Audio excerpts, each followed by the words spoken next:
Citizens of the Republic, my fellow Romans, lend me your ear. We are talking with Fasih Sayin, the lead narrative designer of Expeditions Rome by Logic Artists. And may I just say, damn fine job, sir. Thank you. Thank you. That means a lot. Yeah, thank you. Well, I haven't finished the game yet, but I've taken a good chunk out of it. Lord knows I need more time to play the thing. You made a pretty long game. Let's face facts there. Yeah, actually, we were surprised too. We were expecting something half the length, and then I remember one day we just played it, and Jonas, our creative director, was like, "Oh, this game is long. This game is really long." Oh And yeah, shit. it caught us by surprise too. Well, some people enjoy having something to, keep them busy for a long time. So, Yeah, it is what it is. it's not how about long your it's not about how long your game is, it's how you use it. Yeah, yeah, I agree. That can be said about a lot of things, That games is too. true. Yes, indeed, indeed. So you if I'm not mistaken, you are in the Logic Artists Istanbul uh, studio, if I'm not mistaken. Yes. Yeah, right now I'm in Istanbul, but for the entire duration of the production, I was in Copenhagen for 3 years. I just recently transferred to the Istanbul studio. Okay, okay. I was about to ask how difficult it was to do the long distance, meetings and stuff like that to work in a game like that. But as it turns out, that wasn't a problem. Well, it kind of was because pretty much, I think 2 years, 2 entire years of this production was completely remote.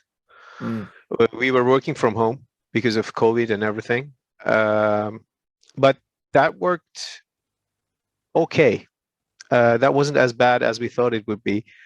And for me, it was not too big of a problem because me being the writer, I was already working from home like 4 days a week. Not The that much of a studios, stretch. yeah, the studio is kind enough to say, man, you're writing, and this is an entire studio of shouting designers. If you need your piece, you know, uh, a silent place where you need to write, where you can write in peace. Just go home, and I was doing that. So that wasn't a big problem for me. And the other thing is, um, I think this kind of production requires a lot of face-to-face meetings early on, Hmm. and we had already done those. So by the time COVID started, we kind of knew what to do. We had our marching orders. So Well, that's always good. uh, yeah, it worked out quite okay, I would say. Yeah. Well, yeah, I think the general state of the world has left a lot of game studios kind of scrambling in many ways. Some have dealt with Yeah. it better than others. I think that's one of the advantages of Logic Artists being a smaller studio in many ways, that you're a bit more agile in that regard, can deal with this kind of situation a bit more effectively, I think. Yeah, it's a very relaxed studio. I mean, it really feels like it doesn't feel like a job. At least this production didn't feel like a job. It felt more like as if I was making some kind of project with my friends. So that was good. Logic Artists also has a strict non-crunch, no crunch policy. Hmm. So we I, the studio is really good towards its employees. So that's good. And the other thing is, I think the entire industry kind of realized a lot of things can work remotely, actually. And COVID forced people to try things, try new things, new methods of working together, and it worked quite well for a lot of studios. It's not for everyone, of course. Yeah, Like, my job, it wouldn't work at all. I actually have to get my hands dirty. So yeah, it's not for everyone. yeah. Um, the other positive result for the video game industry is, well, I don't know if it's positive or not. Now that the publishers and developers are realizing working from home is an option. So now they're more open to hiring people from other countries. and the labor market is now more competitive. So they have to offer the studios, the developers have to offer better incentives, which is good for us. A little bit more difficult for HR departments, but it is what it is. Yeah. Well, also a larger labor pool means there are possibly more opportunities for some, less opportunities for others, depending on where you are in the world, I suppose. Yeah, pretty much. It's always going to be one of those double-edged swords kind of deal. Exactly, as everything is that way. Yeah. Well, speaking of swords, so you've been working on this project for how long did it take to develop Expeditions Rome? I would say, including pre-production, it would be closer to 4 years. But the actual production was like 3 years. I've been working on Expeditions Rome since I joined Logic Artists. That was roughly 3 years ago. Yeah, that's pretty much it. I would say 3 years is a better answer to that. Yeah. So 1 year pre-production, then 3 years of actual production to get the game right. Yeah. And when you're making video games, that's not a really clear line between. There's not a clear line between production and pre-production. Not like movies where when you're out of pre-production and you're shooting a movie, pretty much everyone knows what you will do, what needs to be done. But in our case, pre-production means we kind of know what we want to do, but not really. So we have an idea, and then we start doing things, and occasionally we realize, nope, this is not going to work. And a lot of things were cut, a lot of ideas were cut. I think the story changed entirely, completely, because the first version of the game was completely different. What can you tell me about that early version? Yeah, I mean, it was different in two different ways. Gameplay wise, it's kind of different. It was closer to the earlier Expedition titles, Expedition Conquistador and Viking. Yeah, I would say closer to Conquistador. Our idea was we did not really have these companion characters. It was going to be more of a free-form, survival-focused game like Conquistador. I remember we wanted to have 4 campaigns, and the entirety of the game was set in North Africa. Okay. And the story-wise, it was taking place about 100 years earlier. And you could pretty much do any of these 4 campaigns in any order you want.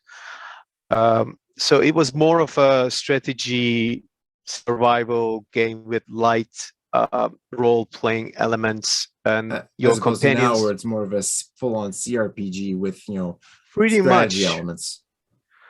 Yeah, and that's one of the interesting, nice to have problems with Expeditions Rome. It seems like nobody's sure what it is. Some people are saying this is a strategy game with RPG elements, and other people are saying it's an RPG with some strategy elements. It's a strategy RPG? Yeah, kind of.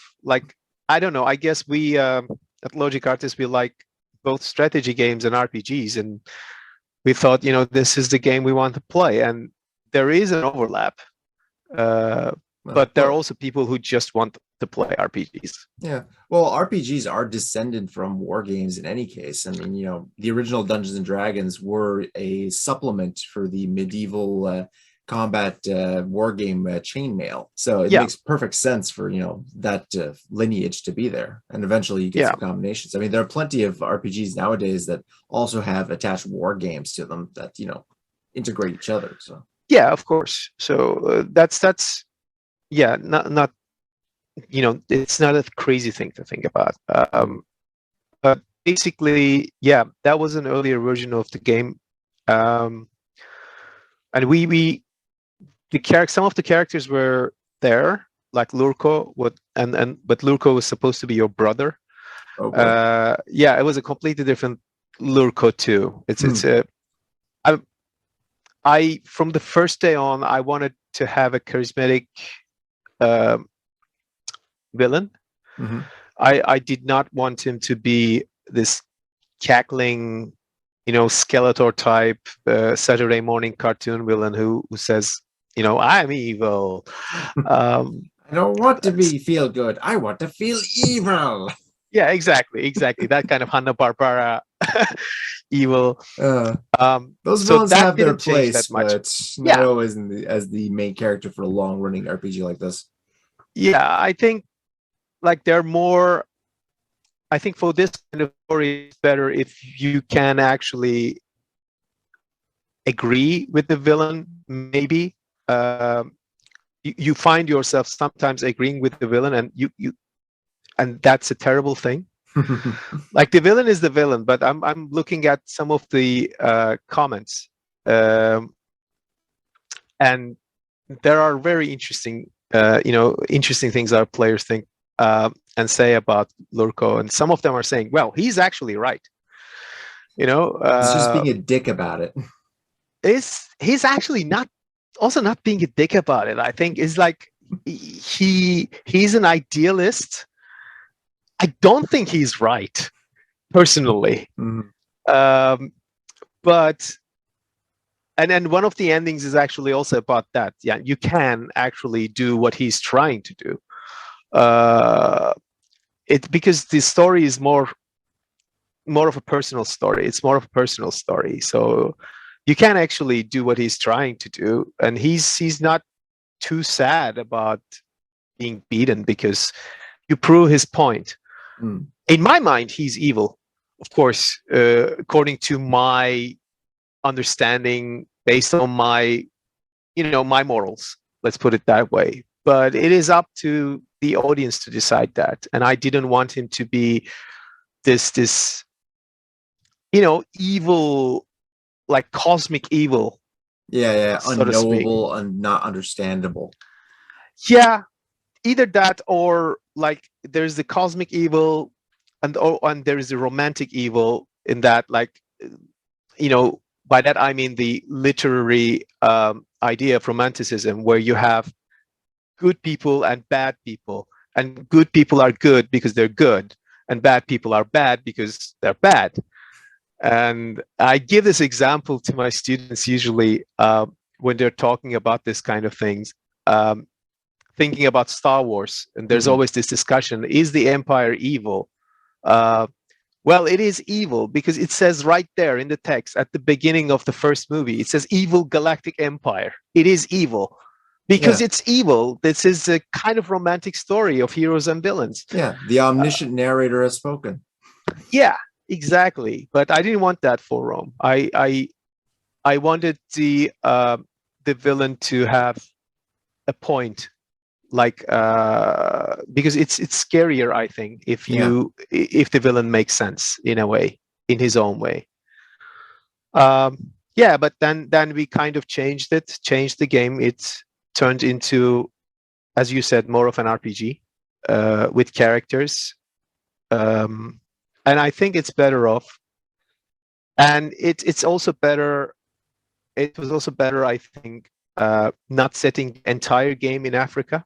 That way we have a variety of locations and different colors and different different units, and all of that. It provides a bit more of a separation of the different acts of the game. You have first act in Asia Minor, then trip to Rome in between acts, so you have kind of like get a bit of a touchstone to see how the Republic is doing in between military campaigns.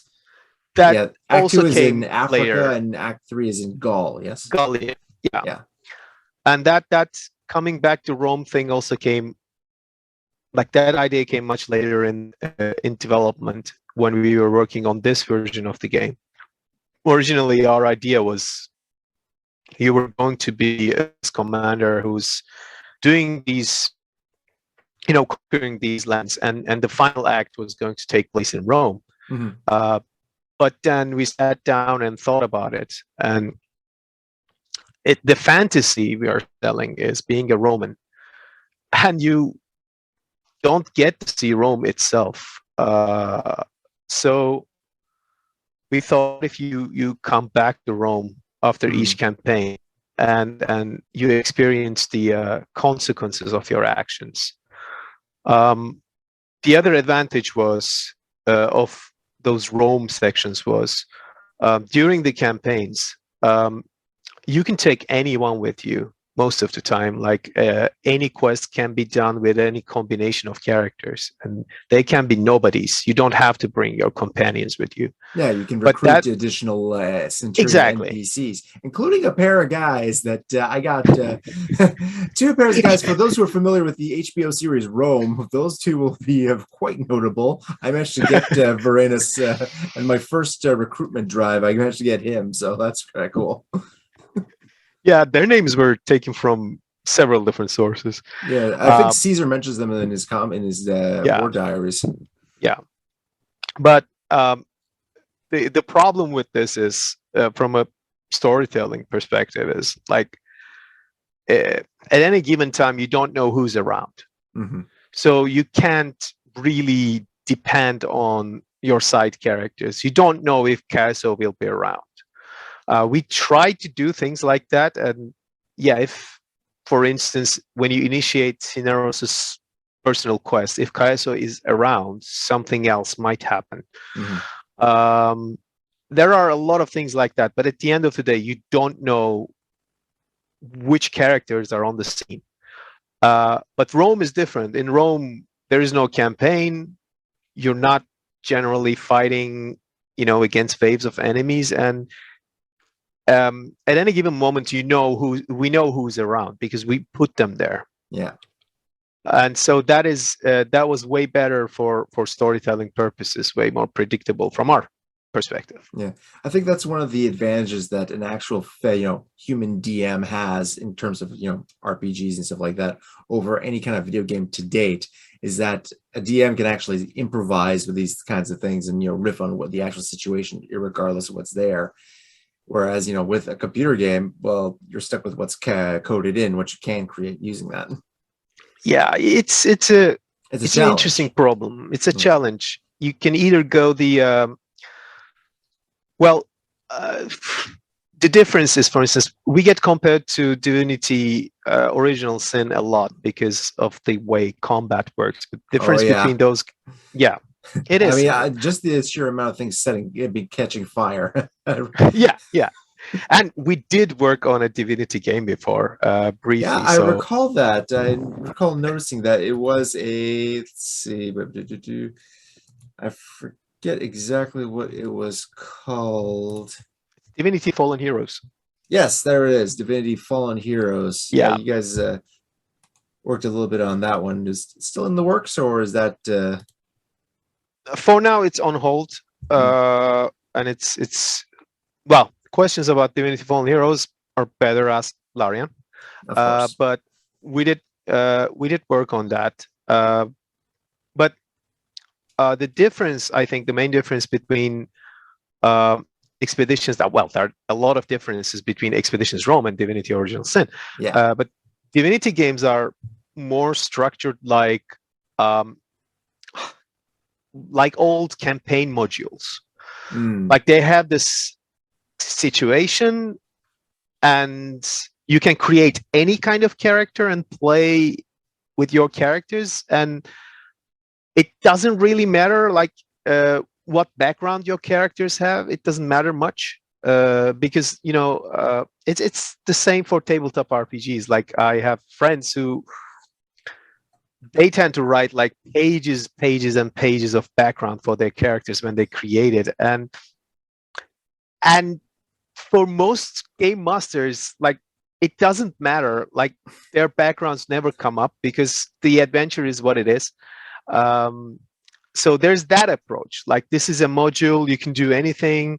It doesn't matter much who and what your character is, but there is a story. You get to choose what you do. Whereas Rome is more on the narrativist side. There is a story, and you are not anyone.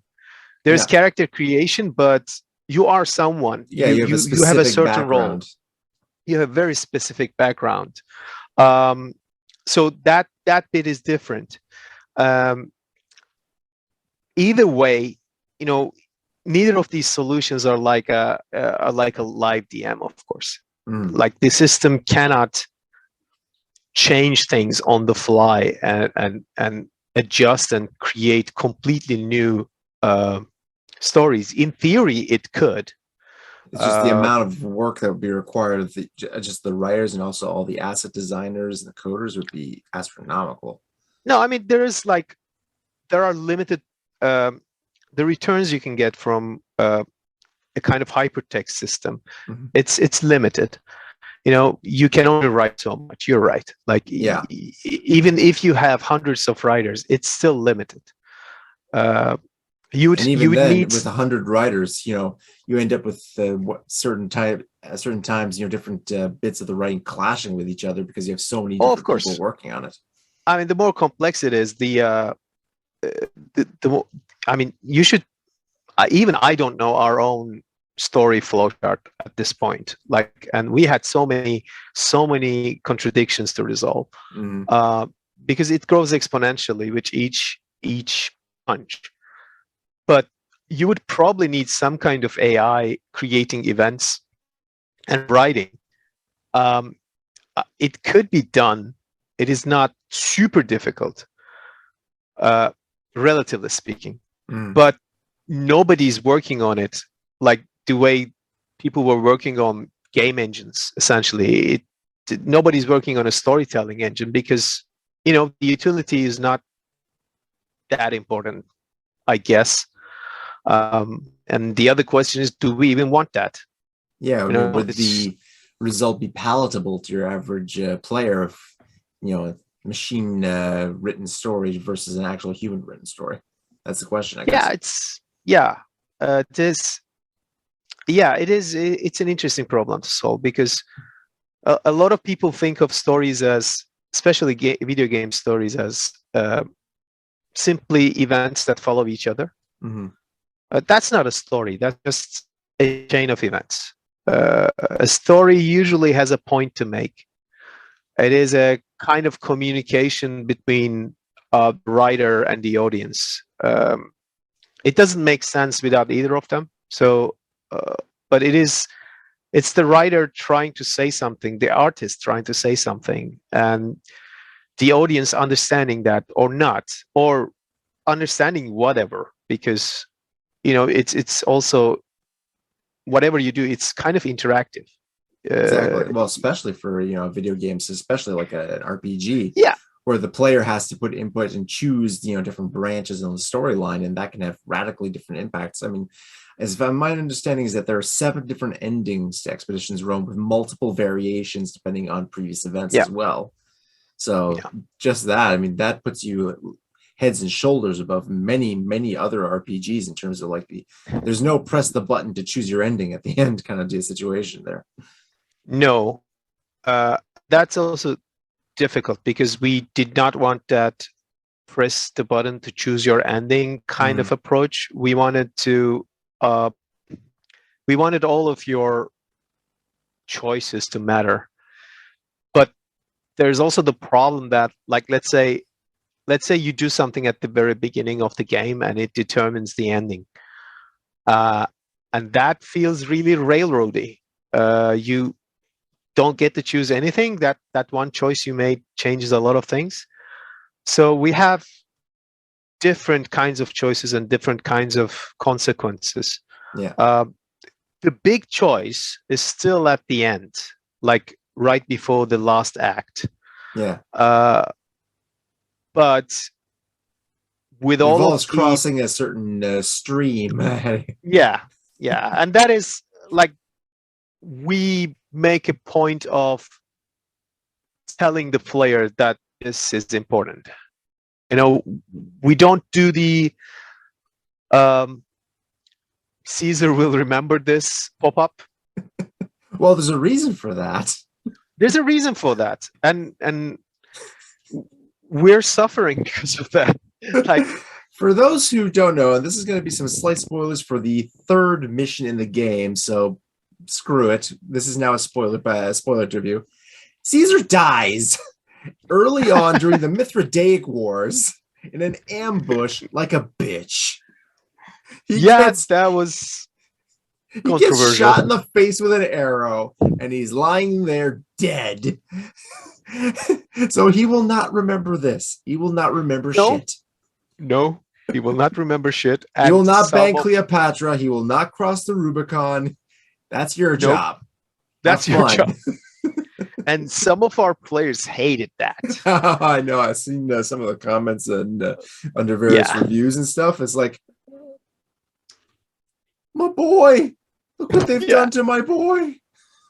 Yeah, I guess like what they wanted it was something like more like an Assassin's Creed kind of scenario where there's a hidden history and you're like this kind of hidden ally Caesar had, but nobody's talking about that guy. But that's a story, but we didn't want that. Like time and again, I answered this. Caesar is such a huge character in that era. He eclipsed everyone. Oh yeah. Other characters we know of mostly in relation to him, or at least in relation to how they reacted to his actions. Lucullus is, for instance, a really, really important person actually in Roman history. Consul. And he was a brilliant man. He did a lot of really interesting things. The problem is he lived in the same era as Caesar, so no one remembers him. Everyone remembers Caesar. I mean, who remembers like Sulla and Marius from before Caesar? I mean, he kind of no one knows of he took Marius. The air out of the room a little bit. I know them because I listened to a lot of Dan Carlin and and the History of Rome podcast and all that stuff. And I mean, unless you're super interested in Roman history, you don't know these names. The same goes for other people who lived not with Caesar, like Cleopatra, for instance. Everyone knows Cleopatra Cleopatra the Seventh, which is the Cleopatra. But what makes her the Cleopatra was that she was Caesar's girlfriend, in a way. But if you look at Egyptian history, I would argue Cleopatra the Second is way more important than Cleopatra the Seventh, but nobody remembers him. Because Caesar, once again, or Caesar. Well, it's their own fault for using the same names for everybody. Yeah. That was really confusing. Well, speaking of names, and this brings me to an interesting point. When you go into an era like Rome and stuff like that, and you talked about earlier about morals and stuff like that, you did a pretty good job, like bringing the morals of the era into the story. Like, for one thing, in character creation alone, women don't have first names. That's probably a shock to some people when they log in. Just like, I'm gonna make my favorite girl in this game, and it's like, nope, they don't get a name. I did not know that. And one of your major resources for your army is slaves. Yep, that's always the case with expeditions games. So one of the unwritten rules of expeditions, the running theme is that the player is playing the villain, who is essentially the oppressor. So you're not a good guy in neither of these games. Like, if you think about it, in Expeditions Conquistador, you play someone who is kind of like Cortez. And that's not good. And the game one of the first choices in Conquistador is like, okay, we need to have some porters. Are we going to spend the actual money to hire actual people, or do we just get a couple of slaves and just have them carry our shit? And one of the, I think, horrifying things in a way for some people about expeditions games is, if you do something good, if you take the good choice or morally good path, the game doesn't actually reward you. It's not profitable. It doesn't give you an advantage. But if you do the evil thing by today's standards, it does reward you. It's often you often get an advantage there. And I guess for us, in terms of like when you think about expeditions, that's the difference between good and evil. Like it is evil if it's selfish. Mhm. If you don't think about what happens to other people, it is selfish. And when it comes to slaves, yeah, it's a thing. It was a thing. And the irony is, it's just some kind of resource. Like in Expeditions Viking, it's one of the 9 resources, and it sits right there on the lower corner of the screen, and you use it up, implying you work them to death, I guess. The game doesn't actually say that, I mean, but the look, mechanic is those there. English monasteries aren't going to burn themselves, you know. Yeah. All that gold is just going to be returning back to the Danes' law. You know, it just somebody's got to do it. Yeah, somebody's got to do it. Yeah, that does bring in the other aspect of like being extremely based in history, but also being alternate history in many ways. Like one of the things that works for Expeditions Rome is that your character, regardless of how you make them, has a similar enough backstory to Caesar in many ways. Had to get the hell out of Rome due to an outbreak of backstabbing and such as that. There's certain similarities that allows you to slot him or her into that now vacant position after, again, Caesar goes out like a bitch. Yep. That was cruel. That is never not funny. Especially right after he says, "Yeah, you're pretty cool. Can I join up with you?" And have the just taken out. That was cruel. I admit. I think that's probably why you got a reaction from certain people. Just Oh yeah, because in Conquistador you don't get to meet Cortes himself, or in Viking you're just one of the many chieftains in the great heathen army. But here you actually get to meet Caesar, and you don't, strictly speaking, you don't replace Caesar. Caesar just disappears.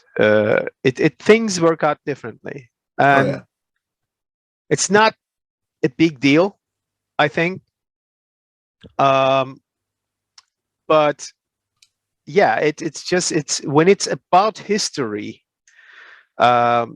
When it's about history, people tend to think of it as alternate history. But in the end, that's what fiction is. That's the definition of fiction in a way. Like it's events that could have happened but did not. Yeah.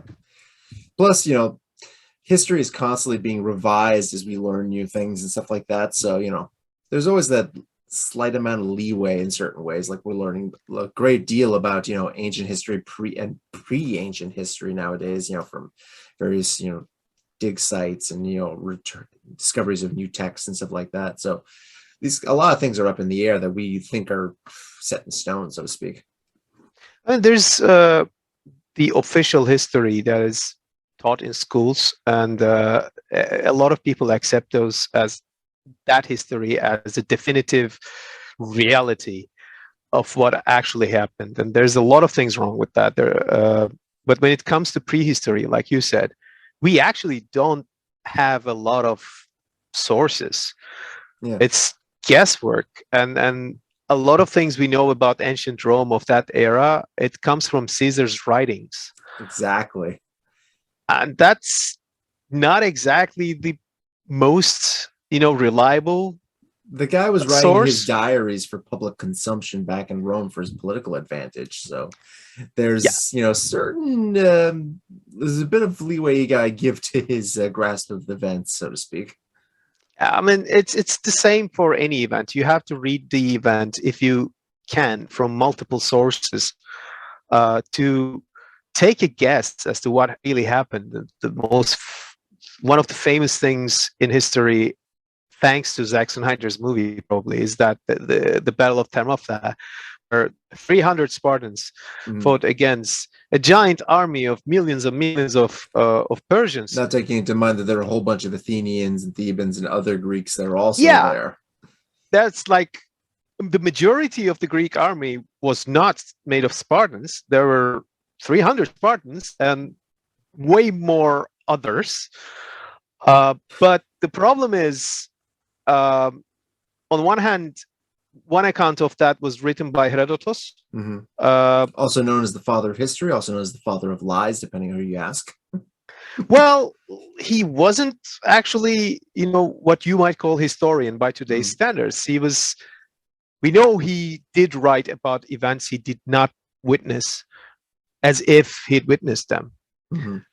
And the other source about the Greco-Persian wars is Darius, who is Persian. And he also doesn't have any,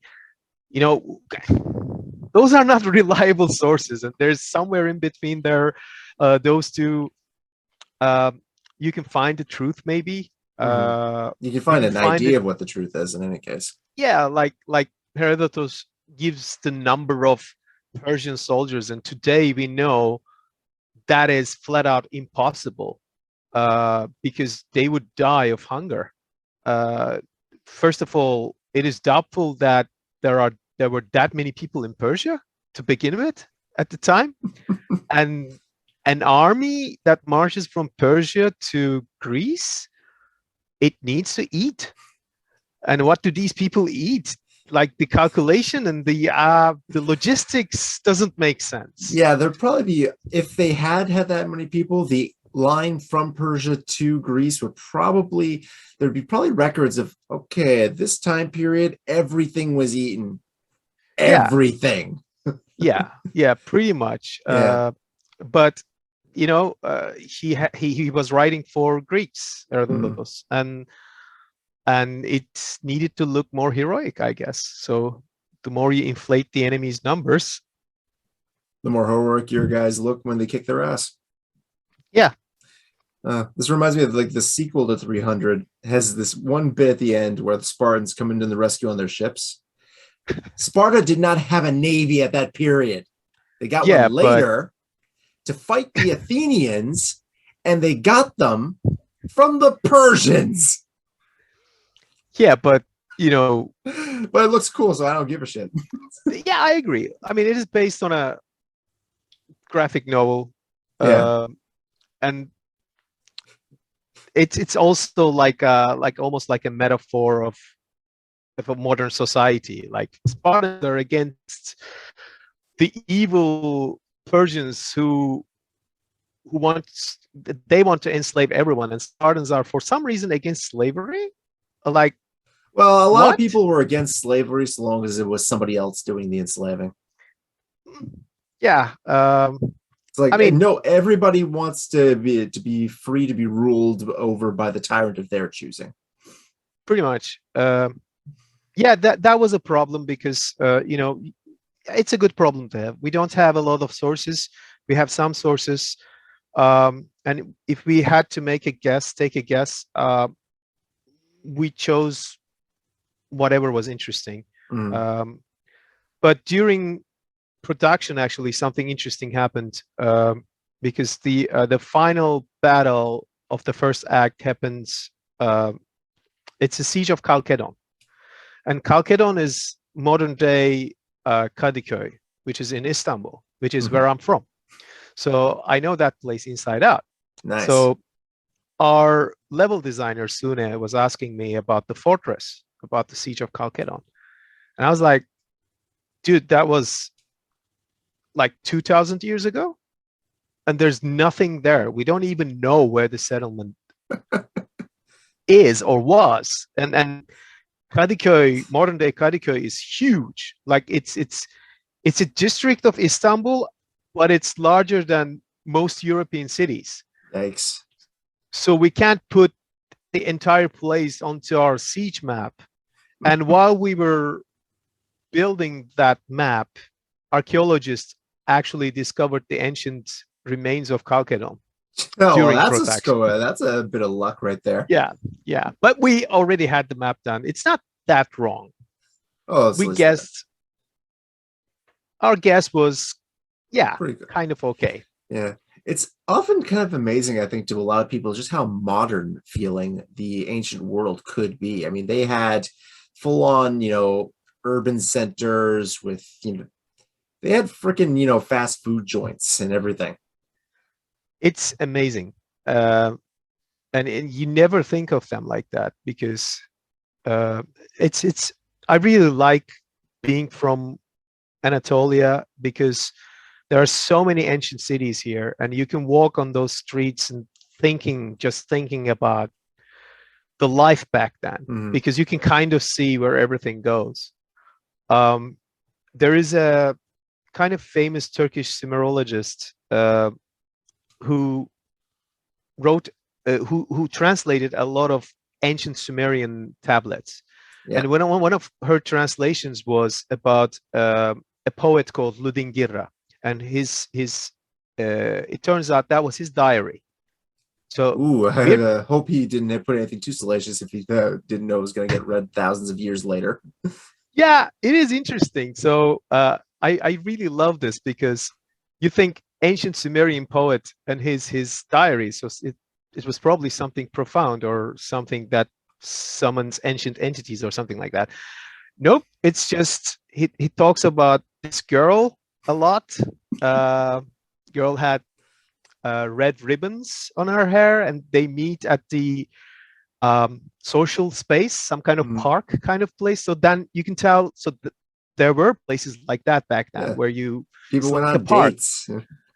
and he wants to tell her how much he's into her, but he can't really summon the courage to do so, and he's writing about that. But Uh, that wasn't the most interesting bit. The most interesting bit for me was this guy's from Sumeria, right? yeah. So he says today he met um, with some of the traders from outside, foreign traders, Yeah. and they told him that there are people to the north, and their hair is the color of wheat, and their skin is the color of milk, and their eyes is the color of the sky.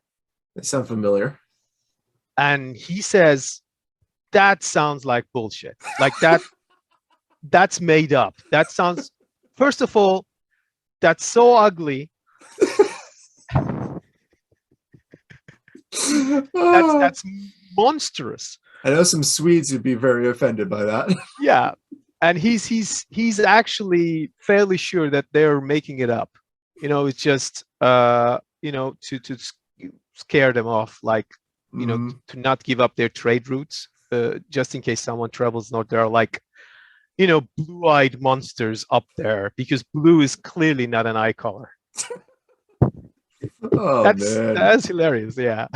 I suppose that's what happens when technology isn't advanced enough to allow like rapid transit and the communication between distant areas. You end up with this kind of stuff happening.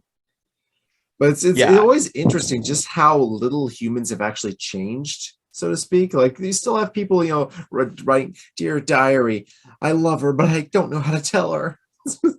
Like one of the earliest known uh, ancient tablets, like those cuneiform tablets, is some guy bitching about another guy's copper prices. Oh yeah.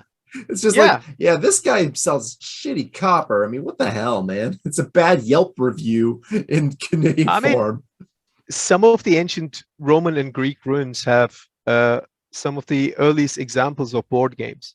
Mhm. Uh, and there are things written like right next to the board. And if you translate them, you realize it's trash talk. Like back then. Yeah. So much And stuff like just, in the ruins of Pompeii, they found like graffiti everywhere. And it was just like some of the most like, holy shit, wash your mouth out with soap. Why don't you? It's just like, yeah, exactly. Yeah, that's just they have a way with insults. We actually had to study them. Like we've examined a uh, number of research projects trying to figure out how Romans would swear, what would be authentic for yeah. our game. And so most of the swear words are either in Latin, Hmm. uh, or actual translations from Latin. Yeah. And Latin with the hard C as well. So you went with the original Oh pronunciation. yes, oh yes. Um, I That's old was school Latin, ladies and gentlemen.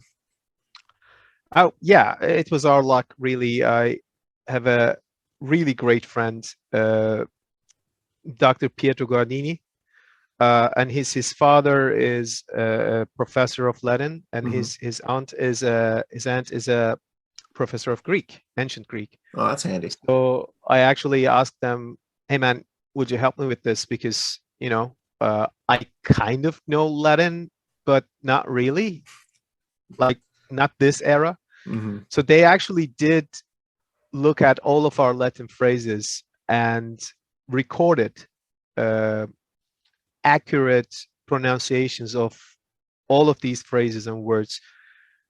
And we had two sets of pronunciations, one classic Latin, reconstructed classic Latin, and one church Latin, ecclesiastical Latin. Yeah. And we chose obviously the classic one.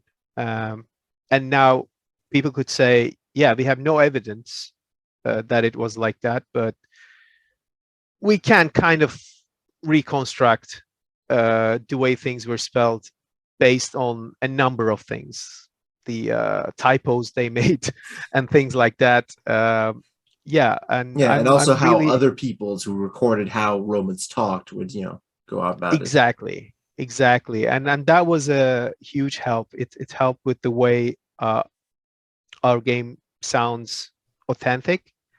Our voice directors were so happy to have that. I can imagine. Yeah. Some of our voice actors were not happy to have that. Oh, they're a bit too used to the church Latin, I imagine, if at any Latin at all. Exactly.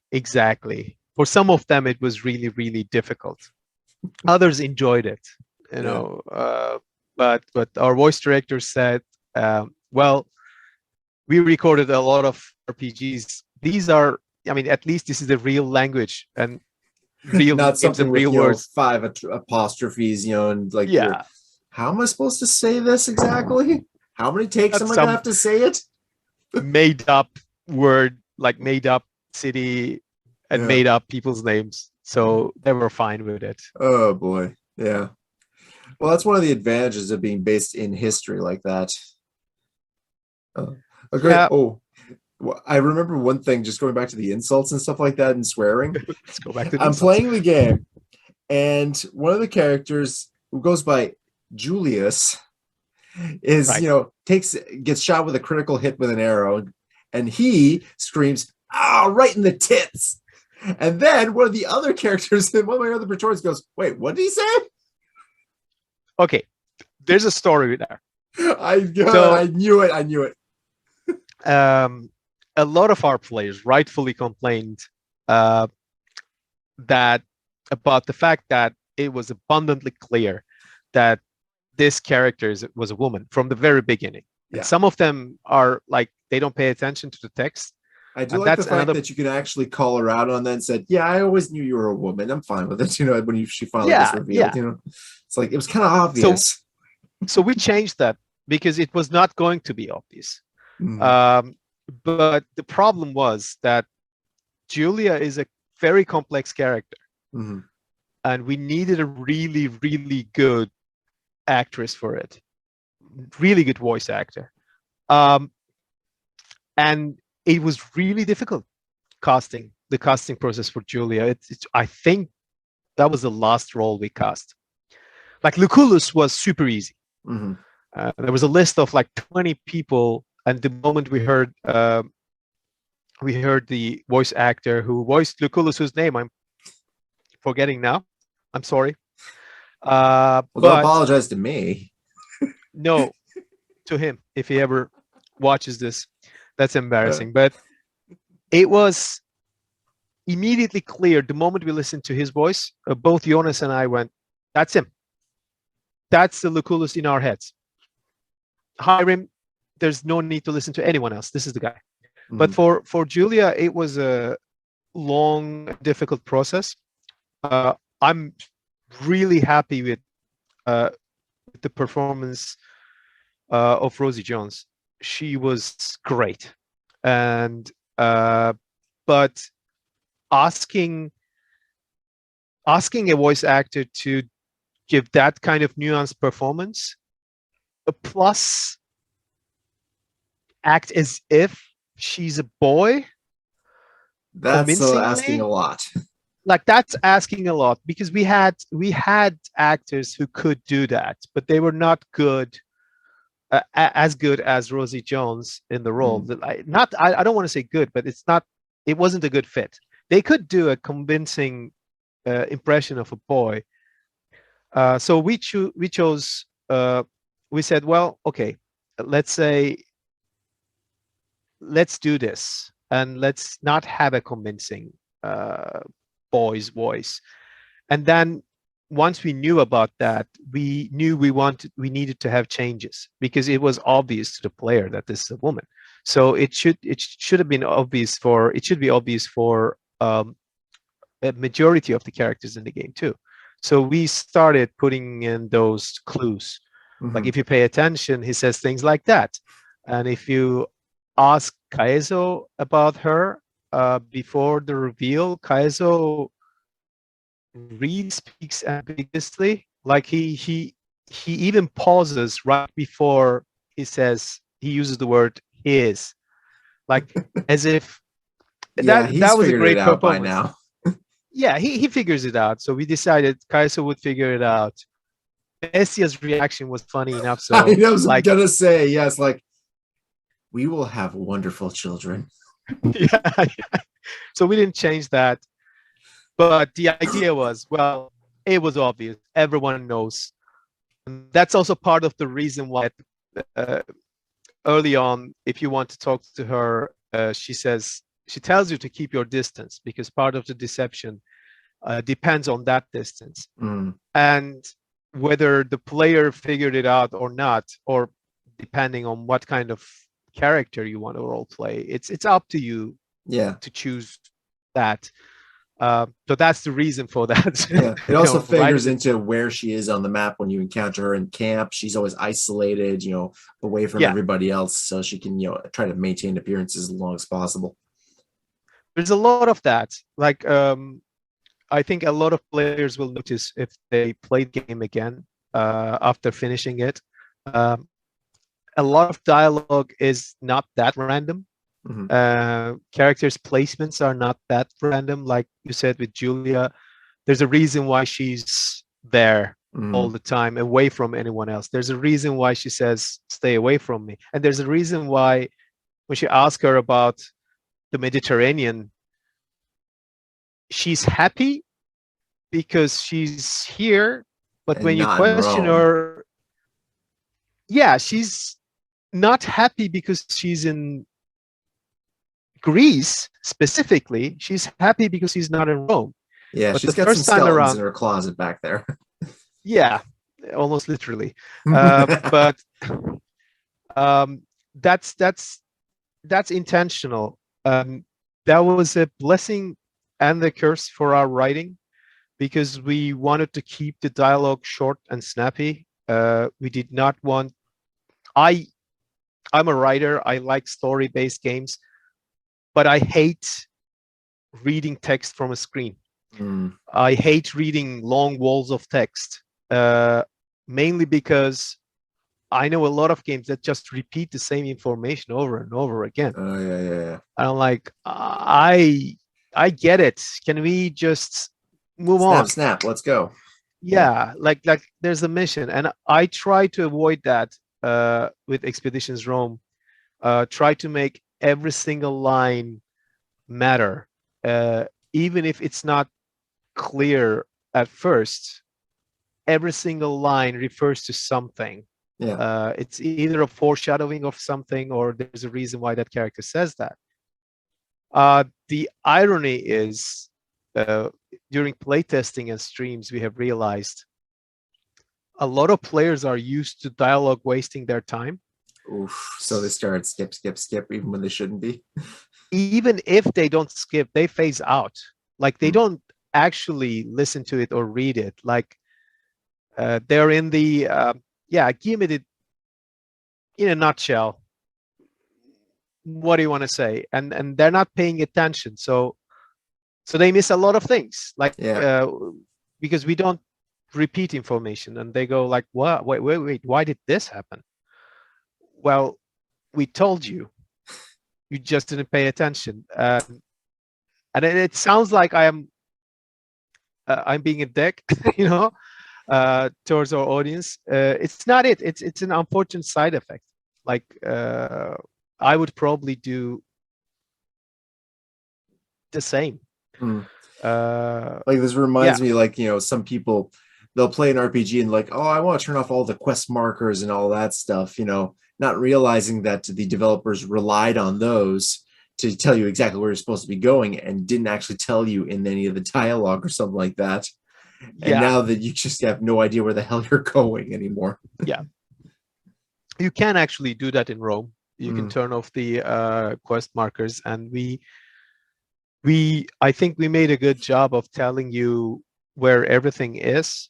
Uh, But you do need to except, pay attention. yeah, you do need to pay attention. And one of the weird quests is Cineros's own personal quest, where Theodoros comes back, and there's a riddle quest of I did contest of that one, riddles. yeah. So that catches people off guard because so it was a difficult scene to write because you are you, but Cineros Is is Cineros. Cineros, and it is Cineros's contest. So Cineros should answer the riddles. So the question was, what do you do as you? So the idea was it gives you three options and you help Cineros by eliminating one of the wrong answers. There are two wrong answers, one correct answer. If you eliminate one of the wrong answers, Cineros eliminates the other one and guesses the right answer. And Cineros's dialogue actually says that. Mm-hmm. Let's figure out what it can't be. And all of those choices are, well, it can't be wind. It can't be this. It can't be that. And the final question is always the same about Alexander the Great. Yeah, the Gordian knot. And for that, Cineros actually clearly says in the end, like, let us eliminate the obvious wrong answer. The problem was nobody pays attention to that.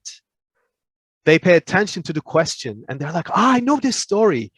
He cut the rope. So it's this. And they are then surprised, like, why did this not work? Now, admittedly, it's a weird, convoluted thing. Yeah, I screwed that up myself the first time I read through that quest. Yeah, it is convoluted. It is like, wait, what? This is a weird way of doing this kind of quest. But it is an example of, like, you don't necessarily think about simple dialogue because this is the way it works in every single game, and that one quest works differently. Mm-hmm. And that it was our problem with a bunch of reviews. A lot of things in our game work differently. Same for combat. And if you don't read, even if you read the tooltips, sometimes it's not clear enough. We did do I did like a something shitty about job yeah. in tutorializing the game. Well, you figure it out eventually. I like the way I did that, like kind of the way that certain combat skills are associated more with your gear and weapons than your actual stats and stuff like that. So you could really like pick and choose your combat method and stuff like that. Yeah. I did like equipping Bestia. He's got a couple of skills that apply bleed to things, and I found a sword that uses up bleed to do mass amounts of damage. Right. So that's a good combo right there. Right. Yeah. The skills were also kind of based on the characters, who they are, and it's Vele's skills are more like Bestia skills in a way. Yeah, skirmishing, based on light infantry, Yeah, and there's also showmanship in those skills. Like Bestia is like in a way, he's kind of like a big cat. He plays with his enemies, opponents, and it's in the skills. And I think Hans did a great job of designing combat and those skills. Yeah, how many iterations do you have to go through for these kind of like combat systems and skill systems and all those things to make sure that they work properly, in addition to the wider strategy systems that all feed into each other like this. Because the Expeditions Rome, compared to the previous games, has a lot more interlocking systems. You've got the tactical combat on the hex grid and stuff like that, character development with the skill trees. You have crafting and stuff like that. You've got the legion management with all the different resources that go into it, the upgrades to your outposts that you can then build up in order to do more with that, and it's just, the conquest of the general regions, all that stuff feeding into one another. That must take a lot of QA in order to make sure that nothing breaks when you start putting pressure on it. Kind of did, but we're also lucky because this is the third game in the series. Like it is different, significantly different if you compare it to Conquistador, but it is kind of similar to Viking. So we did start with a solid base, and so because we were not designing in vacuum that way, we sat down and started discussing what worked in Viking, what didn't, what can we do to make it more fun, what do we like, what do we not like, and a few things came out of those discussions. In the Viking is the character creation and the skills in Viking. It's more freeform. A single character can have a lot of skills, but most of those skills are situational. Most of the time, you just attack, and it is kind of boring. And because characters can possess tons of skills, you kind of lose oversight. Like you don't even remember what you have. So it was an early decision to get rid of default attack. Like we basically said, what if there is no default attack? What if every attack it's damage and then something? The inspiration for that during the discussion, at least for me, was GURPS, where you said, nice, so you're familiar with GURPS? Generic Universal Role-Playing System, Steve Jackson Games. Yeah, I am familiar. Yeah, so like GURPS is detailed mode, realistic combat mode, has moves, and each move does something and something. It's usually not a simple matter of hitting someone. It is clearer if you read like accessories like GURPS martial arts and things like that, where each style has different moves. So we I like that a lot. So it came up. That's how we decided to put our moves onto weapons, because the weapons have their own styles. And from that came the idea of, well, how can we make loot interesting? So what if a kind of weapon has a pool of skills, and those skills are randomly attached to the weapons? It doesn't make any sense, of course, from a realism point of view. But RPG combat is an abstraction anyway. You choose what to abstract. Yeah. Like armor class is, what is it? It's ability to not lose hit points. Yeah. Whether it's from dodging or having the blows glance off your armor. Yeah, exactly. Yeah. The idea generally comes from armor, but if you're really agile, it contributes to your armor class. Yeah. And the shield also contributes to that, because you're parrying attacks or deflecting, and it's like... Yeah. And back when I was young, it was the lower your armor class, the better, because you had taco. And 2-hit armor class 0. Classic. Exactly. Classic. And that apparently, I didn't know this, but that came from a naval battle game, actually. Lower armor class is better because it was it basically stood for how much of the ship is over the line, over the water line. Yeah, over the water line. So the more of it is visible, the easier it is to hit. But it is an abstraction. That's the point. Like, so we abstracted different things, and that was the big like the turning point of the combat, what made combat interesting, and the decision to, and that came from, I think, Final Fantasy Tactics and other games like that, like classic strategy RPG kind of things.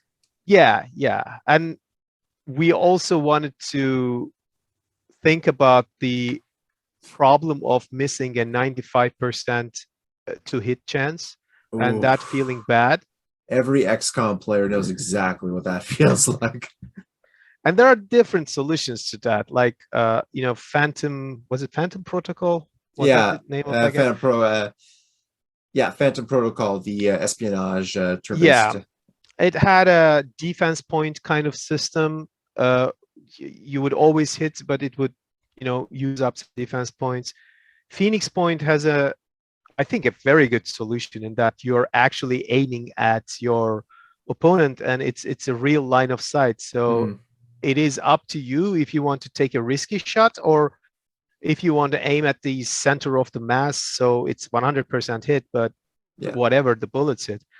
And then we made the decision to basically not have two hit rolls. So everything hits because we kind of assume you are competent in what you're doing. Yeah. But what matters is the defense roll, the resistance rolls of the opponent. So with that solid base and also to whether or not the person has a shield with actually like a second set of hit points. Yeah, nice exactly. Way of doing it actually. That was the other thing. Like, we didn't like the way shields worked in Viking because they could be broken so easily, and shields are not like that. Shields are revolutionary things. It just, they don't give you extra 1 AC. It's very difficult to hit someone who's holding a shield. Yeah, I mean, historically, people back in the day would actually drop a lot of armor, but they would always keep the shield. That's the shield. Exactly. was your main armor. Even back in days before they had full plate mail or even chain mail. If the person, there were people who ran to battle naked, but they had a huge ass shield with them.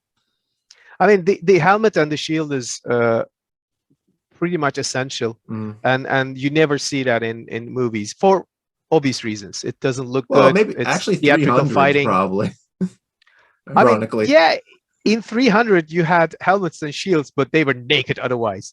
So and Spartan infantry is known for their heavy armor. So I mean, they're heavy hoplites. Yeah, exactly. But so thank God we had a few friends who are also experts in that area in historical European martial arts, and they helped a lot when they gave us ideas. You're right. A lot of testing. We needed a lot of testing. A lot of testing was required. Shields were even more powerful initially. Like, we didn't have this strong stacks. Shields were essentially regenerating entirely each turn. Ooh, that would have been overpowered as hell. It was. You have to keep spamming Pele on them just to try to take them out. Exactly. That was our first idea. Like, okay, historically, a Pilum would kind of disable a shield. Let's use that, but it wasn't enough.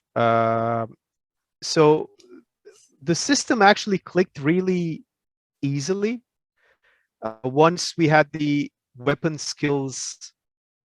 It was surprisingly fun to play, and we knew, okay, this is going to work. Let's tweak this. The rest was a lot of testing and a lot of trying to figure out what testers actually meant, because, as I said, a lot of our systems are not usual. It is not usual for archers to hit with a 100% chance. But having the damage scale with accuracy. Yeah, and that actually came partly from a discussion with a friend of mine who's actually a HEMA archer. I was asking him, so what are the chances you would actually miss at this range? And he basically said, at the range our game takes place, if I aim and shoot, I would pretty much always hit the target. hit someone's head, that's easily. And if beyond that range, it gradually gets harder. I can probably hit a person, but not Maybe not reliably hit. accurately and the Yeah, organ I want. not the vital organs reliably. So basically, we decided our abstraction for archery is kind of like that. Up to a certain range, you can hit whatever you want. And beyond that, you gradually get less accurate, but you can still hit. Beyond that, technically you can still shoot, It's but just not our going to be much archers, use. yeah, and our archers just choose not to shoot. Hmm. It's just too inaccurate. Yeah, don't want to waste Um, the arrow. yeah, but for archery, for instance, that was a problem. 100% hit. Nobody wanted to believe that. Like even when we told them, our testers, and even today, some of our players just ignore that information because that is not how archery works in these games. They always think there's a chance. And the way shields deflect arrows, they always think that the shields have a chance to deflect arrows. No, No, as they long as don't. it's there, the arrow's going into it, and you're fine. So long as it Yeah, doesn't go straight through into your arm, of course. but the problem is, like, when you're testing and your tester doesn't pay attention to these bits of Yeah, information, the feedback you get is not really, the best yeah. I feedback. used to work QA for Activision a couple of years ago, and yeah, that is an issue. If we once had, oh god, there was once a bug where there was just like no sound, but no one Right. had noticed it because for some reason just nobody had their headphones on. Yeah. It's like, guys, headphones. You actually have to listen to the game. Yeah. That is, I mean, a lot of younger people who are interested in getting into games, they say, can I be a tester? Because that feels like a really cool thing. Yeah, it's You like, play games, you get paid. yeah. And if you watch shows like, what was that show? Mythic Quest. It's just their testers are sitting on a couch Ugh. with I wish I gamepad. had a couch. Yeah, it's just with Razer headphones and eating pizza all the time and chatting and lava lamps and just playing the games, and occasionally something goes wrong when you're playing the game and you're like, oh, there's a bug, I guess I have to write it down. No, that's not how it That is works. not how it is at all. You're basically playing all those broken, acid flip Steam games that that are out there. You're basically playing that for 6 months until it actually starts looking like a real game. Pretty much. It's a thankless job for some reason, and it is difficult. It's something goes wrong, you don't know why, but it's your job to make it go wrong again the same way. Oh And be god. sure that it goes wrong that way. I once ran into a crash that I had to spend an hour reproing multiple different ways before I finally figured out what was causing it. It was some stupid ass thing that nobody in their right mind would encounter, but it caused a full system crash with save corruption. And I found it. And I'm hoping they fixed it. I hope they fixed it before that game went out. I'm not even going to mention which one. It's going to be a surprise. You're going to have to figure it out yourselves, players. That's yeah. I mean, I'm sometimes I'm glad nobody's listening in on us during meetings, because when I was working on, for instance, on Hunt Showdown. Yeah, you worked with Crytek previously, yeah? Yeah. And for some reason, our corpses were not disappearing. So this is a strange sentence to form, even. Like, for some reason, our corpses were not disappearing.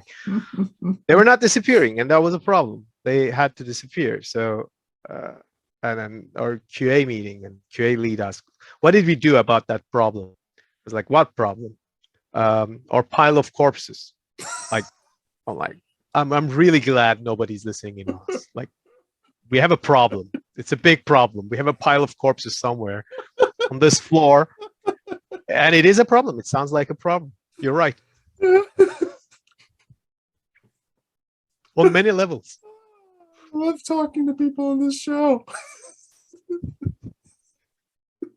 Oh, this is why I do this. Oh my god. Oh, that's wonderful. Sorry, this is fun. This has been great. Yeah. So what's next for Expeditions Rome? Any further updates and stuff for the game that's going to be coming out anytime soon? Or there is stuff coming out. The priority is on fixing things. Mm-hmm. The game is fairly stable. Mm-hmm. I have to say, and we're very happy about it. It didn't launch with a lot of bugs. That was the case with Viking. Yeah. It had really good reviews briefly, but then because of the game breaking bugs, things didn't work out so well for Viking, at least not initially. But for Rome, it is pretty stable. I haven't seen any bad reviews because of bug issues, at least. So some people had problems with certain operating systems and certain configurations, but that would always happen. That's PC gaming for you. What are you going to do? Yeah, exactly. There are some pathfinding issues. There were one or two weird edge cases where you could actually break the quest line. We had a number of hot fixes very quickly, and those are all fixed. But there's a patch coming. There's a bigger patch coming with some adjustments to a lot of parts of the game. Yeah, as I recall from looking at the dev diary that came up related to that, was Act 3 is going to be getting some adjustments, and eventually the Legion battles will be getting a bit more like transparency in terms of like what aspects affect what and stuff like that. If I'm not mistaken. We do want to work on the Legion battles. We know it's kind of like the weakest link. We did want to have Legion battles, but it's a matter of resources. Yeah, you don't have Total War's budget for that kind of stuff. Yeah, we wish we had. And the idea for those was, let's do something like Defender of the Crown, like a modern version of that, which is a game nobody knows about these days, I guess. I know about that game. I am special. You are special. But the transparency is a problem. Like, nobody really understands what's going on. It also needs some balance, but that's not part of the patch, if I'm not mistaken. Yeah, I think that's going to be later on in another patch later on, I think. That's going to be later on. We're going to fix urgent stuff. Third act creates some problems. It was the riskiest act for us because it has the feeling of not having agency. That is by design, in a way, because that's the plot, essentially. Like, you're sent there with your rival and you don't really have agency. You're helpless. But the helplessness feels like linearity. Like, you're that's not always having one of the problems when it comes to like RPGs, where you have a lot of choices that you can, or at least the illusion of choices. When that illusion gets taken away a little bit, you feel it a lot more than with a more linear storyline all the way through. Yeah, it is kind of necessary for the final act because it sets up the final act. And I was really happy. We were really happy with the responses people had to our final act, the resolution of the game. So we know it is working.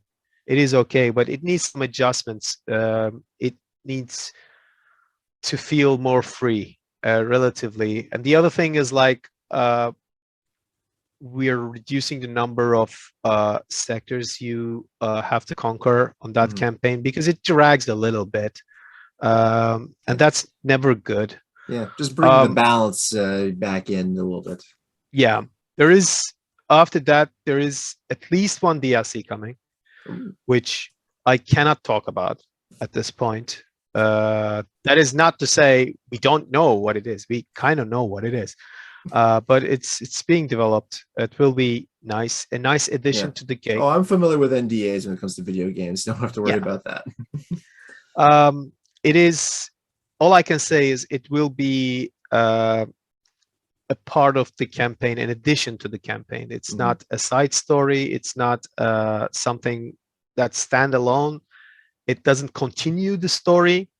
It slots into the actual narrative as it goes on. Slots into one of the ads and adds a bunch of things, and we'll talk about that later.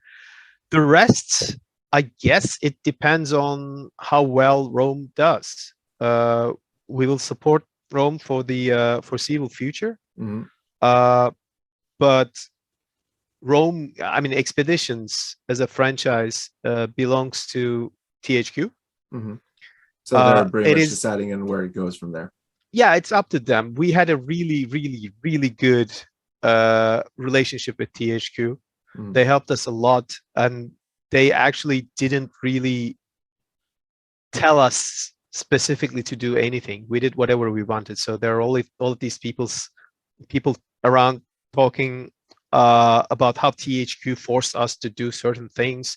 How because of THQ we have the choice of creating a female character. That was in all of the Expeditions games. Yeah, I mean that was going back all the way to Conquistador, and So no, they were really, really helpful. But at the end of the day, it is their franchise, and as to further DLC or possible sequel, Expeditions Crusades. There are many options, but it depends on them. It's their decision. It's also their decision if we're doing it or not. It's just it's their thing. They can say no more Expeditions. They can say Expeditions, but somebody else is doing it. We don't like these guys anymore.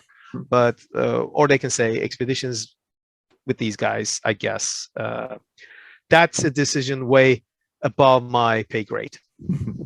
Well, I'm certainly hoping that more Expeditions are to come, because I'd say you guys did an excellent job. You did an excellent job on the narrative, and everybody did a great job on the gameplay and stuff like that.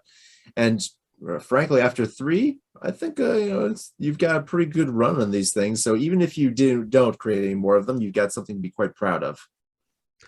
Yeah, I have to say I'm proud of this game.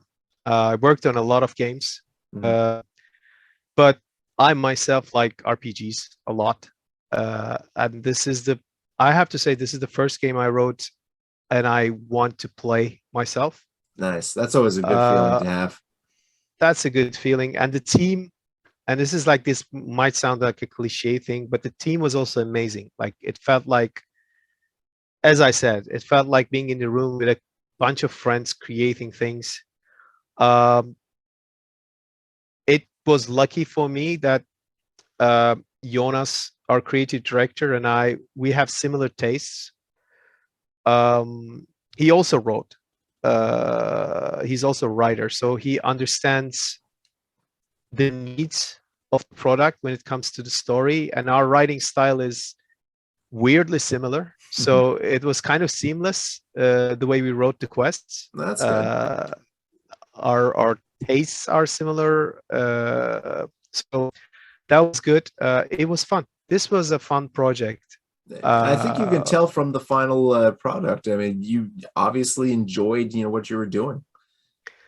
Yeah, I always say, when it comes to entertainment, I guess you can't really entertain people if you're not happy. It's hard. People feel that. You can certainly entertain people if they enjoy your misery, but that's a little bit of I heard that the best idea. From our boss when I was working at a radio station 25 years ago, and he was trying to keep everyone happy because his idea was like, if you're unhappy, it creeps into your voice, Mhm. and then the people who will listen to you, like, they will be unhappy, and that's not why people listen to a radio station. So I think the same principle applies to all entertainment. You can sense that we were having fun, and I hope everyone will have fun. People will also have fun playing our games. And on that note, your game is available on Steam. Is it also available on console, I believe?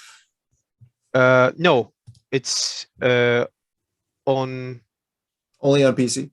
only on PC. It's available on Steam, on Epic Store, and if I'm not mistaken, NVIDIA, whatever its name was, NVIDIA GeForce Now or something like that.